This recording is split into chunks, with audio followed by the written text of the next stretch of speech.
Masa ngayang atangan, mas gulba hinam ug mas puno sa energy. May musugat sa bagong season sa National Collegiate Athletic Association o NCAA. Si Mark Ridge-Abella sa report.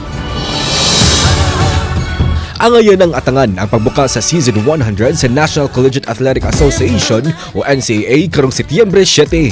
Gahapong adlaw, gipahigayon ang turnover ceremony sa NCAA season host gikan sa Jose Rizal University sa Lyceum of the Philippines University.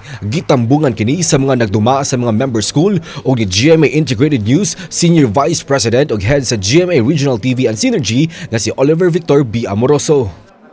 Season 100 ay to make it the most exciting season. Ang LPO ay ang pinakabata na school member ng NCAA.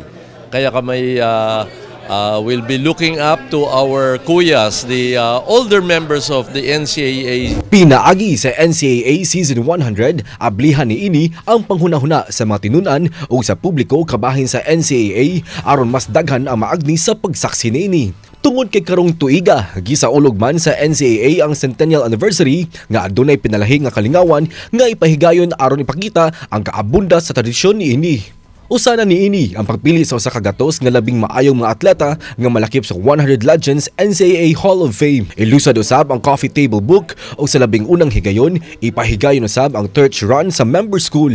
It is important that schools support the NCAA because schools are featured not only in terms of the extracurricular activities but how we can actually promote the development and nurturing of character as well as lifetime skills or lifelong skills that can be used by the youth when they become professionals.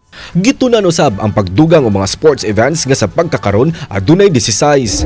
Samtang gipasidunggan usab ang best performing schools sa season 99 ang San Beda University nga 7 ka kahigayon nga nagkampiyon sa senior division. Ug ang University of Perpetual Health System Delta nga 4 kahigayon nang mikampiyon sa junior division. Kauban si Clarence Gabutin, Mark Ridge-Abella. Balitang Bisdak.